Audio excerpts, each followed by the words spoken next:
বিশেষ অনুরোধ, আমাদের চ্যানেল বেঙ্গলি স্টোরি টেলারকে সাবস্ক্রাইব করুন। আপনাদের সহযোগিতা এবং ভালোবাসা আমাদের একান্ত কাম্য। ধন্যবাদ। নমস্কার বন্ধুরা, আজকে আমি আপনাদের শোনাবো আগে ফাও। গোপাল ভাঁড়ের দারুণ একটি গল্প। গোপাল একবার হাটে আলু কিনতে গিয়েছিল। পথেই দেখা হলো এক বন্ধুর সাথে।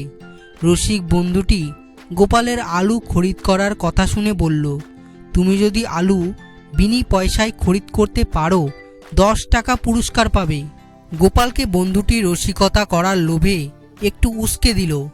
মনে করেছিল গোপাল পারবে না।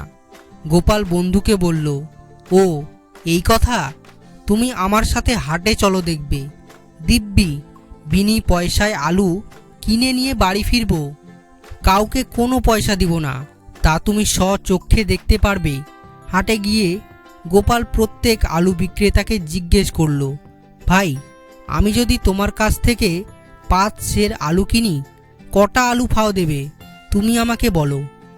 শীতের সময় সেদিন বাজারে আলুর প্রচুর আমদানি। আলুওয়ালারা বলল, 5টা করে আলু ফাও পাবেন 5 সের আলু কিনলে, এর বেশি দিতে পারবো না। গোপাল তখন প্রত্যেক আলুওয়ালার ঝুড়ি থেকে 5টা করে আলু তুলে নিয়ে বলল, এই হাটে কেবল ফাওটা নিলাম, সামনের হাটে তোমাদের সকলের কাছ থেকে 5 সের করে আলু কিনব। সকলেই হা করে তাকিয়ে তাকিয়ে দেখল গোপাল দিব্যি বিনি পয়সায় আলু কিনে নিয়ে বাড়ি ফিরল।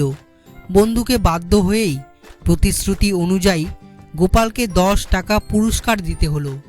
না দিলে হয়তো গোপাল কোনো সময় 100 টাকা হাতে তুলে নিয়ে হাওয়া করে দেবে। তার চেয়ে আগে দেওয়া অনেক ভালো। গল্পটি কেমন লাগলো কমেন্ট করে জানাবেন এবং ভিডিওটিতে অবশ্যই একটি লাইক করে দিবেন। গল্পটি যদি ইন্টারেস্টিং মনে হয় তাহলে বন্ধুবান্ধব এবং পরিবারের মাঝে শেয়ার করে দেবেন। চ্যানেলে নতুন হলে সাবস্ক্রাইব করে বেল আইকনটি বাজিয়ে দেবেন, তাতে পরবর্তী ভিডিওর নোটিফিকেশন সবার আগে পাওয়ার জন্য।